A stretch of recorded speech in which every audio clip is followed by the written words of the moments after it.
하나님 앞에 기도드리겠습니다. 이 시간 하나님 임재하여 주시고 저희들이 드리는 예배가 주 기뻐 받으시는 그런 산 예배가 되길 원합니다. 저녁에는 슬픔이 깃들일지라도 아침이면 기쁨이 오리라는 말씀처럼 또 이렇게 화창한 봄날을 허락하시고 죽은 것 같았던 대지에 또 운미 돋게 하시는 그런 놀라운 하나님의 섭리를 찬양합니다. 어둠 가운데서도 하나님 일하시고 또 생명을 품고 운행하심을 믿습니다. 이 시간에 주의 성령님 임재하여 주시옵고 이 예배가 주 앞에 연락드릴 수 있도록 기름 부어 주시옵소서. 예수님의 이름으로 기도드립니다. 아멘. 하나님 앞에 찬양 한 곡 드리겠습니다.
세상 길 헤맬 때 예수님 품으로 나를 인도하셨네.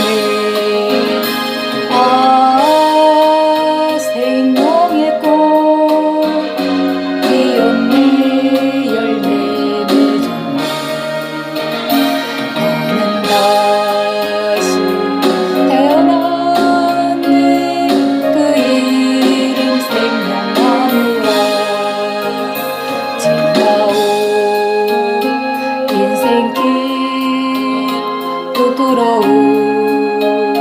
뿐이지만 주님의 은혜로 감사하니 넘치네. 생명의 꽃 피었네. 열매 맺었네. 나는 다시 태어났네. 그 이름 생명나무라.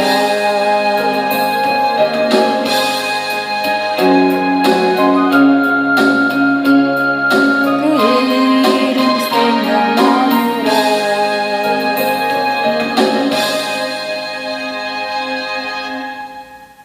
하나님의 말씀 한 절 읽겠습니다. 빛이 하나님의 보시기에 좋았더라. 하나님의 빛과 어둠을 나누사 빛을 낮이라 부르시고 어둠을 밤이라 부르시니라. 저녁이 되고 아침이 되니 이는 첫째 날이니라. 아멘. 한 주간의 삶도 하나님께서 지켜주심으로 평안하셨을 줄 믿습니다. 우리의 상황이 환경들이 좋아져서 평안한 것이 아니라 주 안에 있는 것이 평안입니다. 하나님께서는 시편 30절 5절 말씀에 저녁에는 울음이 깃들일지라도 아침에는 기쁨이 오리로다. 그의 노여움은 잠깐이요 그의 은총은 평생이로다 라고 말씀하셨습니다. 우리가 잠시 살아가면서 어두운 그런 시간도 있습니다. 힘들고 견디기 어려운 그런 시간이 있지만 그건 잠깐입니다. 그리고 주께서 우리의 허물이 좀 있을지라도 그 노하심은 잠깐입니다. 주 안에서의 그 은총은 평생입니다. 그리고 영원토록 우리가 죽어서도 영원히 이어지는 것입니다. 오늘 하나님의 말씀에 빛이 하나님 보시기에 좋았더라. 그런데 하나님이 빛과 어둠을 나누었다라고 말씀하셨습니다. 히브리어로 나누다는 바달입니다. 오늘의 말씀의 핵심은 나누사, 나뉜다라는 그런 제목이 되겠습니다. 하나님께서는 빛이 좋다 하시면서 나눴다. 그러면서 첫 번째 창조를 완성하셨습니다. 성경에는 하나님께서 주신 그런 달력이 있습니다. 그것이 유대 종교력이거든요. 출애굽기 12장 2절에 보면 하나님께서 애굽 땅에서 나온 모세와 아론에게 말씀하신 것이 있습니다. 이 달을 너희에게 달의 시작 곧 해의 첫 달이 되게 하고 그것이 바로 니산월입니다.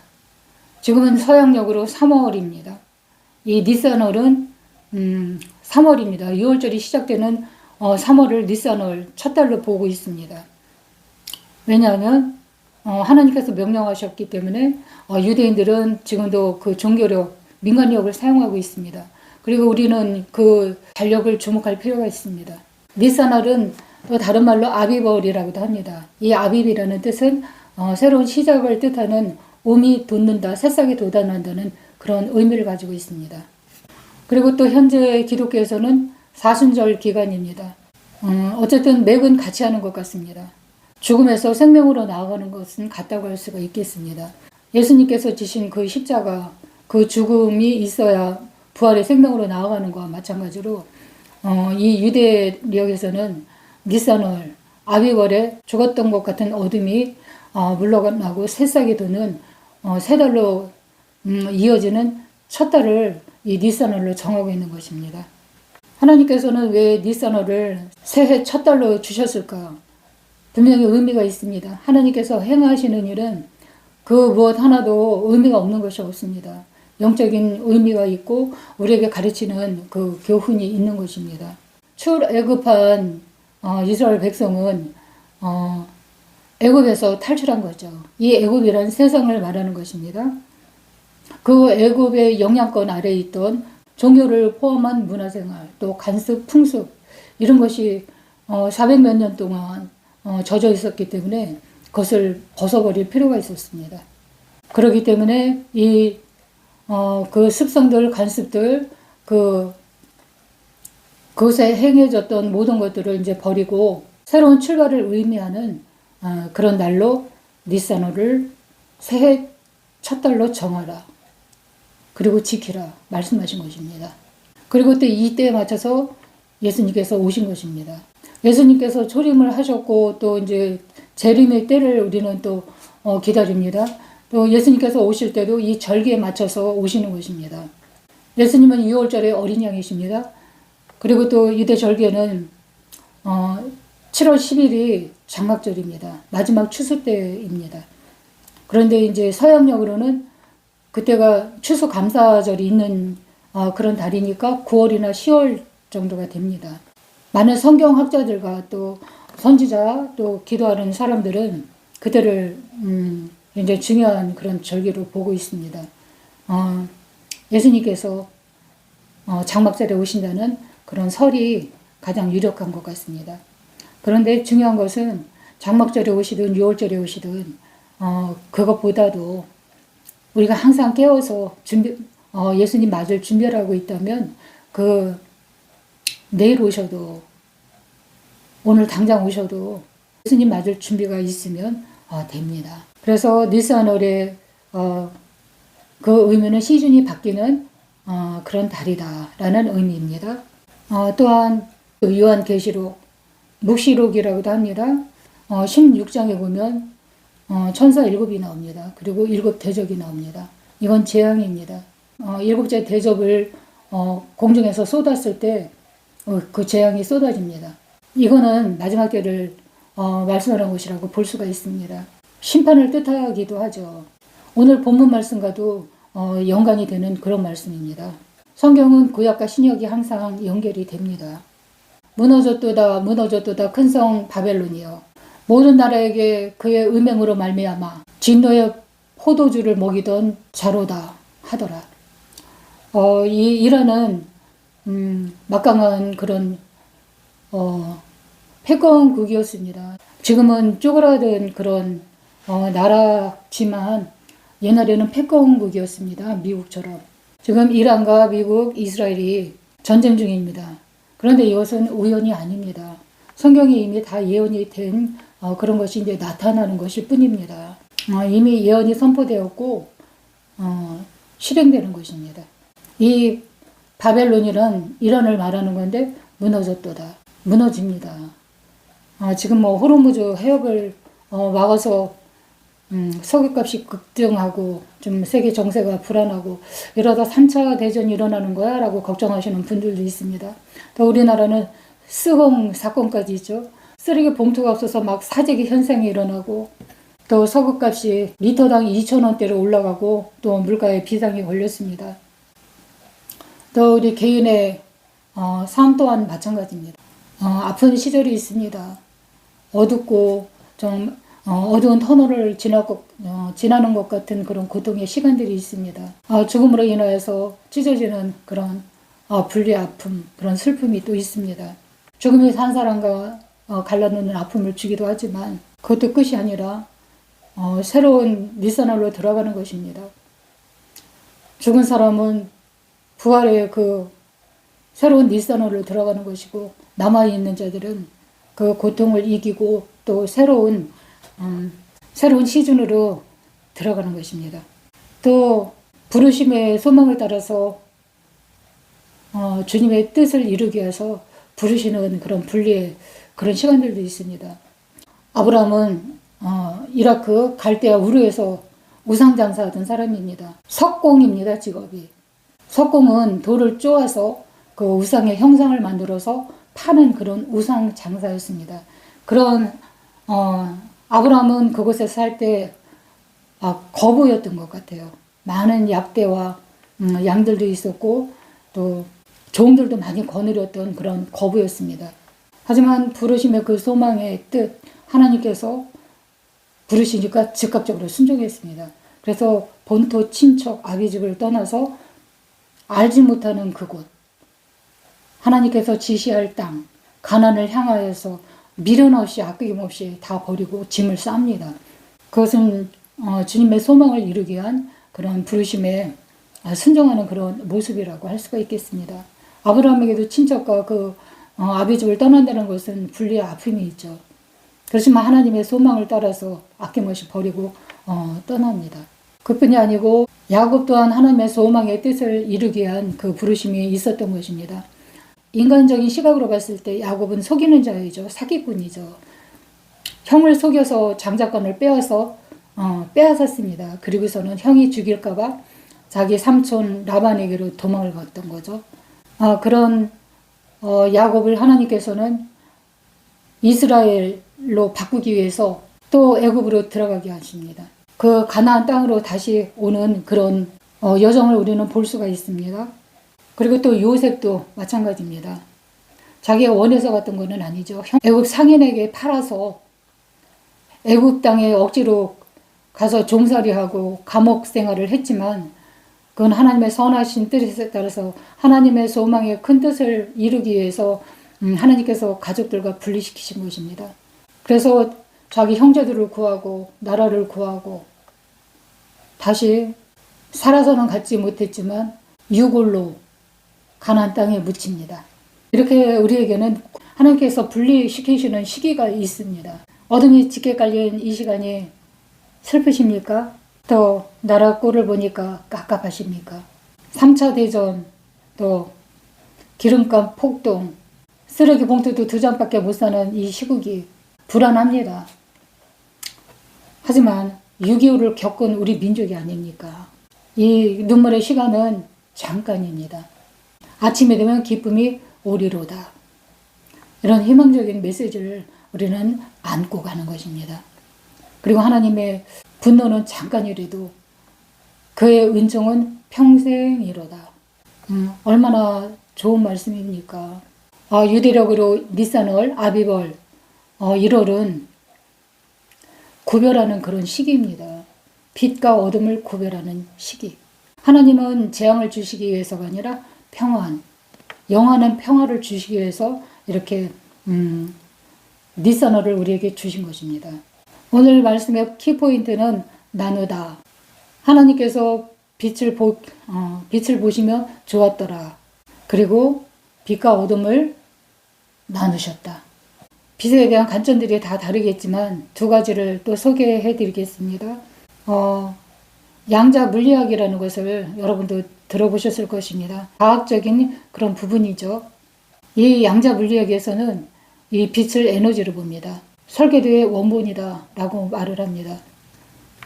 지금 내가 말하는 것 이것도 에너지로 공중으로 분해되는 것이죠.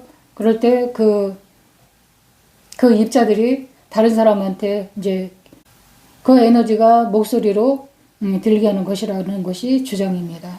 그리고 모든 것이 다 이런 에너지 입자라는 것이 그들의 주장입니다. 그러니까 물질이나 뭐 기도하는 것도 다 에너지이기 때문에 그 에너지로 변화시킬 수 있다는 그런 것입니다. 하나님께서는 좋았더라. 영어로는 굿입니다. 하나님께서 빛을 보시기에 좋았더라 라는 말씀은 히브리어로 토브라고 합니다. 이것은 영어로서 굿, 좋다 이런 뜻입니다. 그러니까 아름다운 것, 또 잘생긴 것, 승진의 의미, 또 승인의 의미도 포함이 됩니다. 그러니까 하나님의 목적에 딱 맞다. 즉 설계하시고 진행하시고 실제화가 된 그 목적에 딱 맞게 됐다. 만족한 상태를 표현했다라고 말을 합니다. 그러니까 오케이 승인이라는 그런 사인이라고 합니다. 그럼 유대 랍비는 빛을 뭐라고 표현하나 살펴보겠습니다. 빛은 영광이다.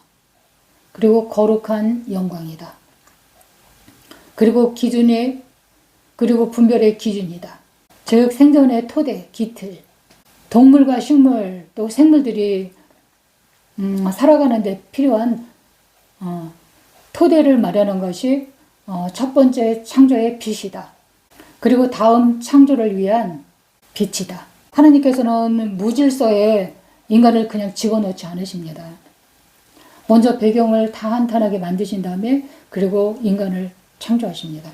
그러니까 빛은 앞으로 올 모든 피조물들이 자기 자리를 찾게 만드는 기준이라고 말합니다. 그 기준이 세워졌을 때 하나님께서는 이제 됐다. 이라고 말씀하셨다라는 주장입니다. 근데 두 주장 다 맞는 것 같습니다.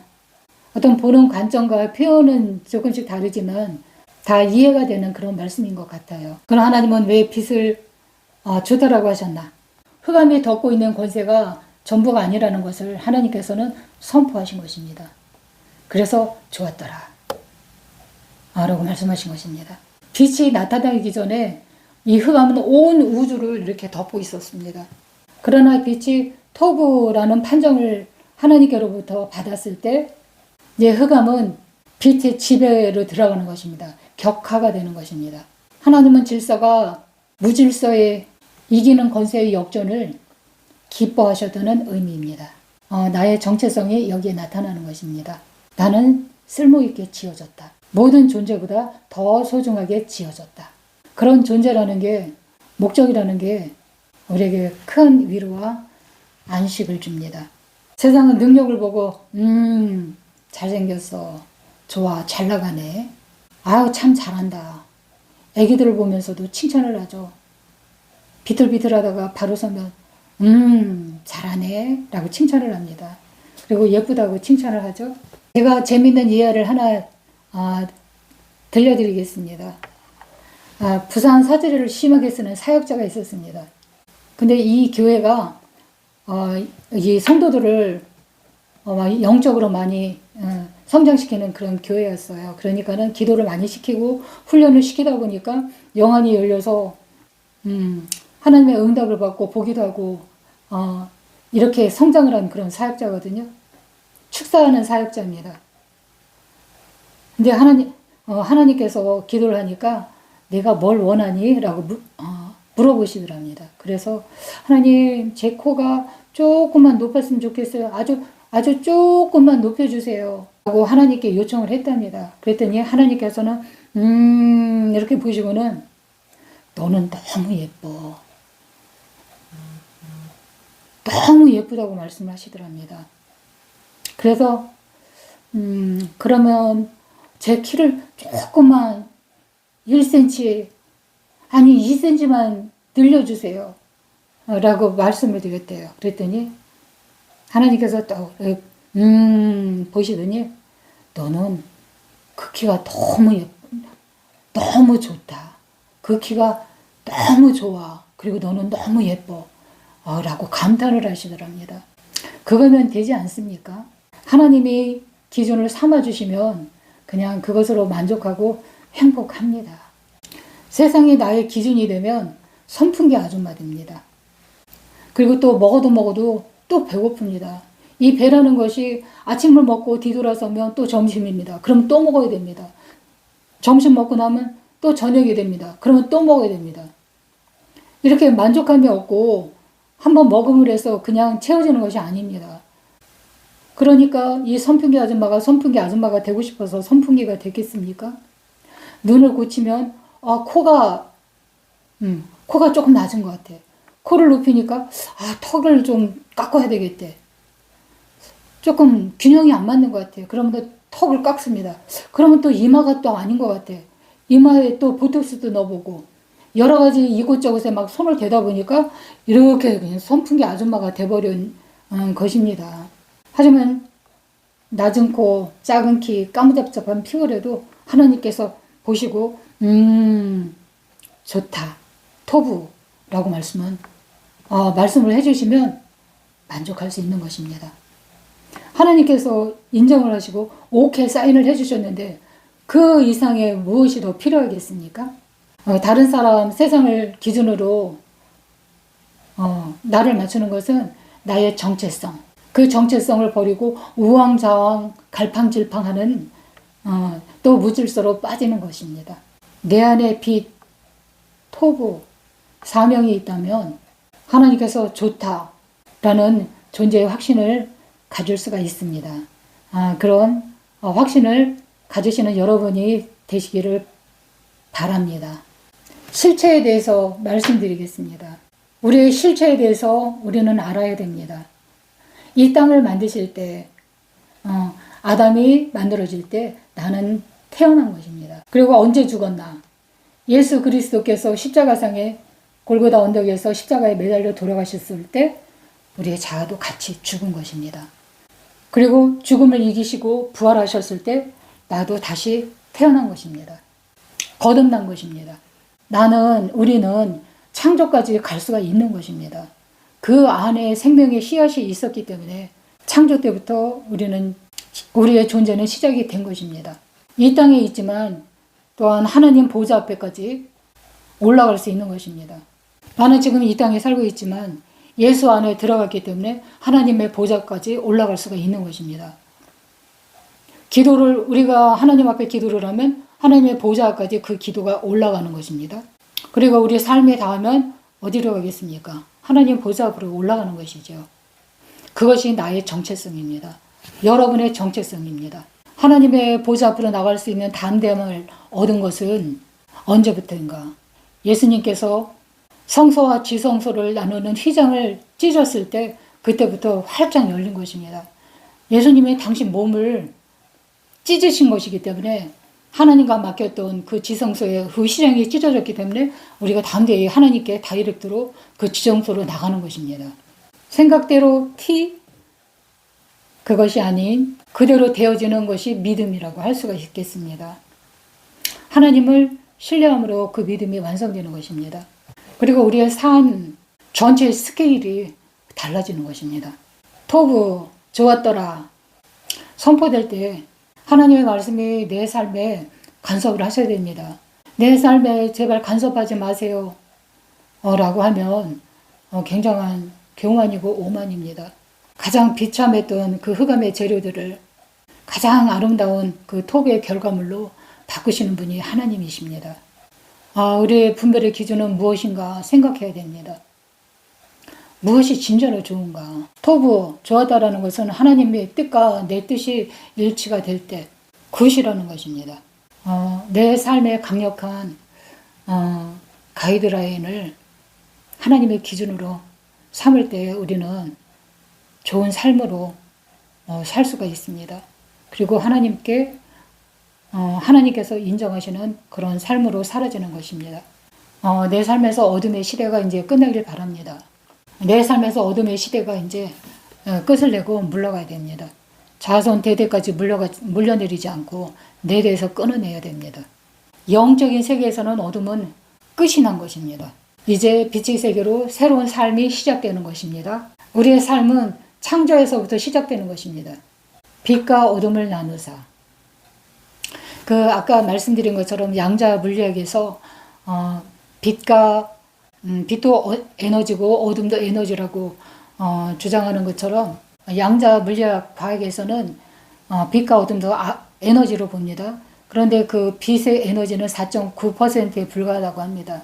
그리고 어두운 에너지는 68.3%고 또 그 물질, 흑암으로 암흑으로 만들어진 그 물질은 26.8%라고 합니다. 그러니까 이 빛은 아주 작은 부분이라고 할 수가 있겠죠. 5%도 안 되는 4.9%니까 빛의 양은 어둠에 비해서 아주 턱없이 적은 양이죠. 그런데 하나님께서는 이 빛과 어둠을 나누사 바다리라는 그런 표현을 쓰셨습니다. 요한복음 1장 4절에 보면 그 안에 생명이 있었으니 이 생명은 사람들의 빛이라. 빛이 어둠의 빛이 어둠이 깨닫지 못하더라. 왜 못 깨닫느냐? 아주 적은 양이기 때문에 깨닫지를 못하는 것입니다. 그렇기 때문에 하나님께서는 이 빛과 어둠을 쫙 나눠서 이 적은 부분이지만 그것을 분리하십니다.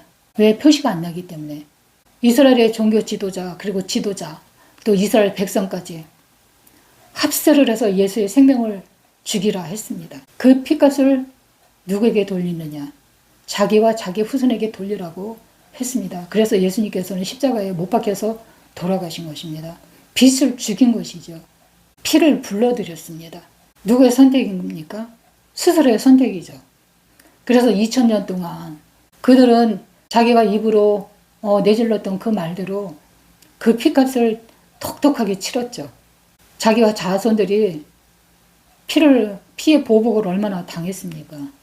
2000년간 그 입술의 열매를 먹었다고 볼 수가 있는 것입니다. 그래도 하나님께서는 끝까지 버리지 아니하시고 니사노를 주셨습니다. 우미트는 그 아빕, 이 니사노에 하나님께서는 그들이 깨어나게 하시고 또 준비하게 하십니다. 그들은 메시아가 아직 안 왔다고 주장을 하니까 메시아를 기다리는 것이고 우리는 메시아가 이미 온 것을 알기 때문에 다시 오실 메시아를 기다립니다. 하나님께서는 빛의 자녀를 이렇게 불러내어서 구분을 하십니다. 아주 작은 부분 4.9%의 사람들 아브라함을 불렀고 또 레위기 20장 26절에서는 레위 자손 아론 계열을 제사장으로 삼으시느냐고 거룩한 백성으로 삼으셨고 또 지금은 에클레시아 교회 시대입니다. 세상 속에 있는 여러분들을 4.9%밖에 안 되는 그 빛의 자녀들을 불러 모아서 공동체를 만드는 것입니다. 이것이 바로 교회라고 할 수 있습니다. 바닷물이 굉장히 짭니다. 그런데 바닷물을 짜게 하는 그 염분의 농도도 또한 아주 적은 양입니다. 바닷물의 그 맛을 짜게 하는 염분의 농도는 3.5%밖에 안 된다고 합니다. 왜 그런 빛은 적은 양으로 창조를 하셨나? 소금의 양은 왜 그렇게 적은 양으로 정하셨나? 초기 창조는 하나님의 완성품이 아니라 씨를 뿌리는 개념이라고 이해를 하면 됩니다. 창세기 12장 1절에 보면 아브라함을 불러내셔서 너는 복의 근원이라. 그리고 열국의 아비. 모든 믿는 자들의 아비가 될 것이라. 그는 무자했죠. 자녀가 없는데 하나님께서는 하늘의 별과 같이 많은 사람들을 내 자녀가 되게 하겠다고 약속을 하셨습니다. 보이지도 않는데 씨도 없는데 나이도 많고 하나님께서는 이 창조의 작업을 혼자 독단으로 하신 것이 아니라 인간하고 함께 하기를 원하셨던 것입니다. 그래서 창조를 하신 것입니다. 천사랑 천사도 물론 협조를 해서 작업을 하지만 하나님께서 원하시는 것은 사람입니다. 인간하고 그 창조의 사역을 완성하기를 원하셨던 것입니다. 그 창조 사역을 함께 하시려고. 너를 축복하는 자는 내가 복을 주고 너를 저주하는 자는 내가 저주를 할 것이며 땅의 모든 족속으로 너로 말미암아 복을 받으리라. 열국의 아비를 삼아서 이 창조 사역을 완성하시기 위한 그런 하나님의 큰 계획이었다는 것을 성경을 통해서 알 수가 있습니다.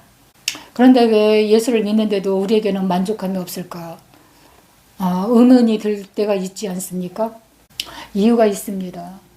빛이 우리에게 임했지만 우리가 빛으로 나오지 않고 어둠 속에서 그냥 있기 때문에 그렇습니다. 나의 기준을 내려놓지 못하고 나의 기준을 붙들고 세상의 기준하고 맞춰서 살려니까 만족이 없는 것입니다. 어느 정도 물질의 풍요라든가 자기 일의 성과, 성취가 있어서 만족감이 있을 수도 있지만 그거는 영원한 목마름입니다. 영원한 안식으로 우리를 만족시키지 못합니다. 많은 사람들이 기준 삼는 것을 나의 기준으로 맞춰갈 이유가 없죠. 많은 사람들이 그 기준 삼은 것을 크리스찬도 따라서 가려고 하는 그런 유혹을 많이 받습니다. 예수 안에 있는 빛은 너무나 작은 양이라 아무도 알아주지 않거든요. 알아주지 않는 것 같거든요. 하지만 하나님께서는 다 보고 계시고 알고 계십니다. 그러나 세상 사람들은 그 빛을 알아보지 못합니다. 그래서 많은 사람들에게 인정받고 싶고 또 그들이 많은 사람이 가니까 그것이 옳은 진리인 줄 착각하고 따라가고 싶은 그런 유혹에 빠집니다. 그래서 하나님께서는 말씀하시지요. 넓은 길로 가지 마라. 많은 사람들이 가는 그 길은 멸망의 길이다. 좁은 문, 좁은 길로 가라. 빛의 자녀로서의 삶은 세상이 알아주지 않습니다. 그리고 고달픕니다. 그리고 외롭습니다. 또 고독합니다. 하지만 하나님께서 인정하는 그런 길입니다. 하나님께서는 이 적은 창조의 빛으로 희망을 보게 하십니다. 봄에 피는 꽃들은 특징이 있습니다. 꽃이 먼저 핍니다. 그 다음에 이파리가 납니다. 그런 다음에 열매가 맺습니다. 하나님은 이 빛의 창조로 희망을 보여주시기 위해서 그렇게 한 것이라고 할 수가 있겠습니다. 꽃을 보여줌으로써 열매의 확증을 먼저 미리 보여주신 것입니다. 끝으로 우리가 해야 할 일. 첫 번째, 우리 속에서 어둠을 분리하고 빛을 모아야 합니다. 4.9%의 빛. 그것이 하나님께서 원하시는 초기 창조의 완성이라고 할 수가 있겠습니다. 우리 속의 어둠은 무엇인가? 과거의 습관, 세상 사람들이 기준 삼는 그것, 세상의 가치관을 따르는 삶, 또 육신의 정욕, 죄. 이사야 59장 2절 말씀에 보면 오직 너희 죄악이 너희와 하나님 사이를 갈라놓았고 너희 죄가 그의 얼굴을 가리워서 너희에게서 듣지 않으시게 함이라. 우리 속에 어두운 죄가 있다면 하나님께서는 듣지 않으십니다. 하나님은 거룩하신 하나님이기 때문이다. 이 어둠을 벗어버리고 빛의 자녀로서의 정체성을 회복할 때 하나님께서는 들으시는 것입니다. 하나님과 친밀함이 회복되는 것이고 대화가 되는 것입니다. 우리는 원래 하나님과 대화했던 그런 존재입니다. 그리고 생물에게도 대화를 했죠. 나무에게도 말을 하고 또한 동물과도 소통했던 그런 사람들입니다. 그런데 이 어둠으로 인해서 죄가 가려짐으로 인해서 모든 소통이 끊어진 것입니다. 이 어둠을 걷어낼 때 비로소 모든 소통이 가능하게 됩니다. 그리고 마지막으로 우리가 평생 해야 하는 것, 내 신앙생활을 모호하게 하는 것, 아리까리해, 헷갈려, 이게 내 뜻일까, 하나님 뜻일까, 이럴 때 하나님의 기준을 내 기준으로 삼는 것, 이것이 토부, 하나님께서 기뻐하시는 것입니다. 그리고 내 안에 어둠을 뽑아내는 것, 끝도 없이 나옵니다. 하나 뽑으면 또 나오고 또 나오고 또 올라오고 그럽니다. 쓴뿌리라고 할 수 있는 그런 부분인데 이것들이 발견될 때마다 하나님 앞에 올려놓습니다. 그리고 토설을 합니다. 그러면 이것이 제거됩니다. 그럴 때 점점 빛이 더 모아지게 되는 것입니다. 그러면 마음이 청결한 자 하나님을 볼 것이며 하나님을 뵙고 친밀하게 하나님과 대화하는 그런 단계까지 올라가는 것입니다. 이런 단계까지 올라가는 저와 여러분이 되기를 바랍니다. 찬송가 한 장 들으신 다음에 기도하겠습니다.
하나님, 우리의 정체성을 깨닫게 하셔서 감사를 드립니다. 우린 하나님의 창조하실 때 우리가 창조되었고 또 예수님께서 십자가상에서 돌아가셨을 때 나의 자아 또한 죽었습니다.